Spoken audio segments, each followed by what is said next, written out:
Hey everyone, welcome to this video. In this video I'm not teaching you anything, I'm not showing you anything specific. I just decided I wanted to do some sketching. We went out for a nice hike in the morning and I just wanted to, do some sketching in my sketchbook, and I thought I might as well film it. So this is a lighthouse that we walked up to when we visited the Palm Beach area of Sydney. So I think it's called the Barrenjoey Head Lighthouse, which you can find the original travel sketch in my ebook if you're interested, Sketchy Adventures Around the World. It's 3 years worth of my travel sketches from visiting 15 different countries across 4 different continents. So it is an ebook format. So if you're interested in checking that out, check out the link below this video. But otherwise, I just had this picture printed out for some other reasons, and I thought I want to sketch something. I've got this picture, so why not go for it? So I'm just using my Hahnemuhle watercolor sketchbook as usual. It's the A5 size, and I'm just sketching on the left-hand side of the page here. So I've got a bit of scrap paper that I'm resting my hand on the right hand side, just so don't get any kind of hand residue on the paper. So yeah, I'm just using a normal pencil, just a 2B pencil, and just kind of mapping in the details really. I think I sort of concentrated on trying to get that front little housey thing correct, and then just feel like I completely failed on the actual lighthouse itself, but there we go. But, I guess I was trying to be quick-ish and not agonize over the details too much. I think there's definitely something to be said about just trying to get it down, and I think this is kind of important when you are travel sketching or urban sketching. You've got limited time. You might be out in the sun. At this lighthouse, there was just no shade anywhere, so and it was kind of the hot Australian summer sun. So yeah, trying to be quick as possible is always good. So I went from pencil, and then I like to try and change things up a bit, especially if I'm just messing around in my sketchbook. So usually I would go in with my pen and do all the lines and stuff. That's just my process. But in this one I thought, no, I'm just gonna go straight in with watercolor and see what happens there. I'm always kind of looking for what feels comfortable or what's going to produce a nice result. So I'm always just trying to maybe not necessarily do anything significantly different, but just kind of tweaking certain things here and there, just to try and understand what works and what doesn't work. And obviously that varies from sketch to sketch with your different subject matters as well. So it's kind of a constant learning experience really, just trying to figure out, what's going to work out. So that is why I ended up doing a second sketch of this lighthouse as well, because I don't know what it is at the moment. I just feel like I can't do one sketch. I feel like I have to do 2, or even 3. So yeah, but then I do kind of try and turn it into a learning experience as mentioned. So, and I'm trying to share that on my YouTube channel as far as possible, as much as it might be interesting. I don't want to go too crazy with this stuff, but if I feel like it's an interesting thing to check out or watch, or if I've got anything, any sort of good learning points to share, then I'm going to share it with you. But I appreciate this also, seeing the same thing sketched twice or 3 times, as it was pointed out to me recently, might not be the most interesting thing in the world. So not at first glance anyway, but then I think when you actually watch the video you kind of get it, so that it's not just the exact same thing, because obviously there would be no point in that. But anyway, so I hope this is interesting to some of you anyway. So I'm doing a lot of wet in this sketch, which I'm kind of really enjoying doing a lot of at the moment, especially in like the trees and the foliage, which I must admit I kind of got this inspiration quite a long time ago now, but when I first discovered Alicia Aradia, who was a Spanish travel sketcher, urban sketcher. I mentioned her in my last video. I'm not sure if you checked it out, but it was my video on how to improve your urban sketching, and I shared with you a lot of my favourite free videos that really helped me sort of level up when I was kind of first learning stuff. Anyway, Alicia Aradia is just an incredible artist, travel sketcher. She was the reason I actually bought White Knight's watercolour paints. And so yeah, I think I joined her Patreon at the time for quite a long time actually. So it was about $10 a month, which is a bargain for what she teaches and shares with you. And that's where I got to kind of wet and wet kind of tree sort of foliage stuff from, where she lays down like an Indian yellow or something similar, and then sort of wet and wet kind of adds a bit of green, and then adds a bit of green and a bit of indigo, and kind of does that. And I just really love that effect. I just think it looks really great and it's really dramatic. So I do tend to use that on a lot of foliage, but I'm also conscious that then my foliage always looks the same, so I do try and also I am aware of that, let's say. So but yeah, as far as that goes, I then sort of, I'm not really appropriating the rest of Alicia Aradia's style. I just kind of, do my own thing. Sometimes it works, sometimes it doesn't, but that's to be honest, I got to the stage where I don't really mind whether it works or not. If it doesn't work, I just really try and look at why it hasn't worked, or what I do like about it. So with this sketch, I was like, I really like the drama of it. I really like the darks in it. I just wish I wish I'd drawn that lighthouse better. I don't know what I was doing. Sometimes you've got to spend a bit more time on the pencil sketch, or however you wish to sketch. But then I see some artists, like Tio from Parker Blogs, I'm sure you all know, various other people, they just go straight in with pen and they're like, whatever, doesn't matter.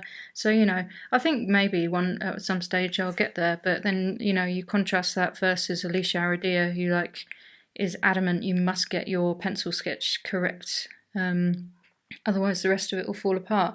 And I suppose it depends on your style, really. If you like a bit more of a tighter, more accurate kind of sketch, which Alicia does, but then I think with her use of wet on wet technique, it just kind of really makes it look looser, even though there is quite a tight pencil sketch there. So anyway, I got off the subject there, but yeah, I kind of like to mix the two, really. I like to mix a bit of a whimsical, don't know if that's the right word really, but whimsical kind of vibe with a bit of wet and wet, but also some kind of, I like to get some vaguely accurate details, So I think that is why that lighthouse kind of bothers me, to be honest. But anyway, I like the rest of it. I like the sky, quite like those splashes of red that I decided to put in, because it ties the kind of roof of that housey thing building in the foreground with a bit of the red on the top of the lighthouse, and then it just sort of ties it together a bit, but it's not too over the top. So anyway, I was like, I want to do another one. I want to try and get that lighthouse better, which I think I've done.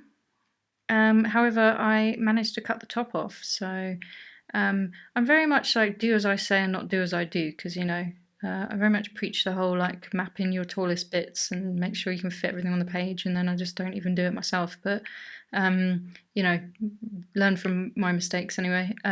So yeah, it was a bit of a bummer that I didn't get the that cool kind of arrow wind direction thingy on the top. What's it called? Weather vane, maybe. Maybe as it's a lighthouse, it's a bit more technical than that. But anyway, you know what I mean.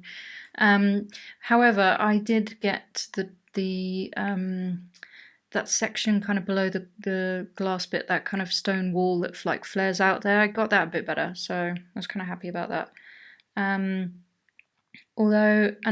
think the lighthouse in general is much better, but then that house in front, I just kind of got that in the wrong proportion, and I feel it was too narrow. It should have been lower and wider. But anyway, if we took these two sketches and merged the best parts together, I think we'd come out with a reasonable sketch. But there we go.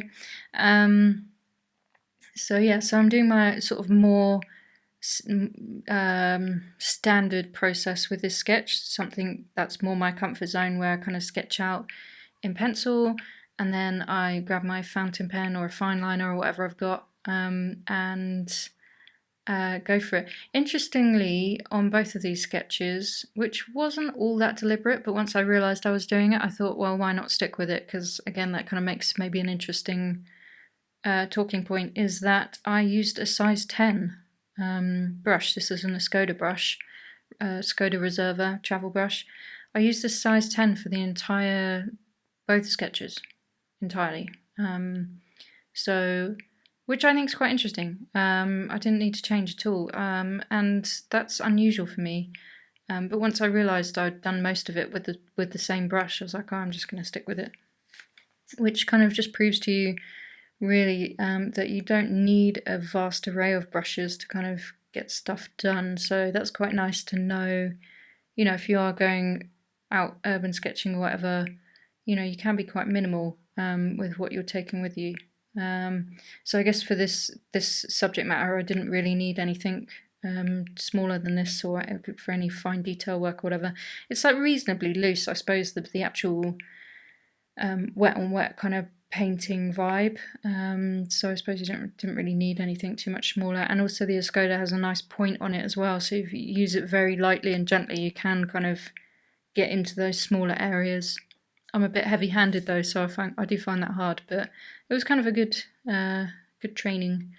So as you can see, I approached the sky a little bit differently. I just went with a bright blue instead, which kind of freshens the whole thing up. I quite like it. And keeping it a bit splattery and stuff like that. I also went much darker in the shadow areas on the lighthouse at the top there, which I think was nice. It kind of makes it pop a bit more.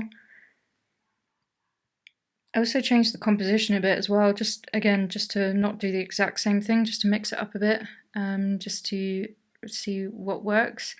I'm undecided which composition I prefer, to be honest.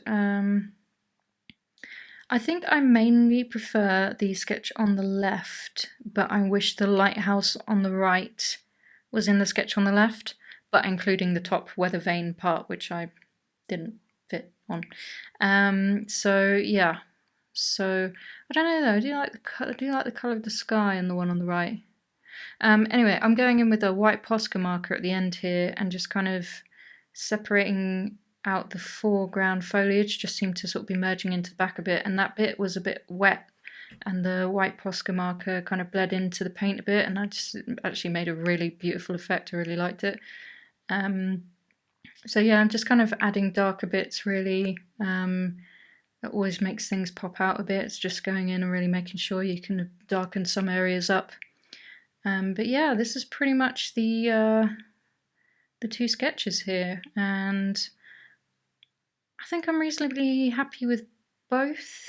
Again, I just wish I'd taken a little extra time and sorted out that lighthouse and the left-hand one. But other than that, I think it was an interesting experiment for me.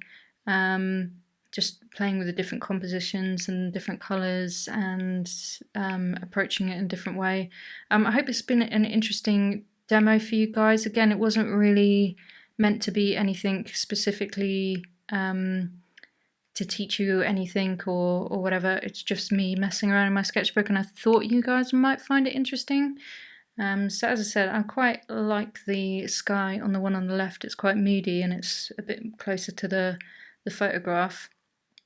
And yeah, I just got these kind of proportions here a bit wrong with skipping out the top of the lighthouse. But yeah, I like the lighthouse on the right better because I got this just a bit more proportional than I did on the one on the left.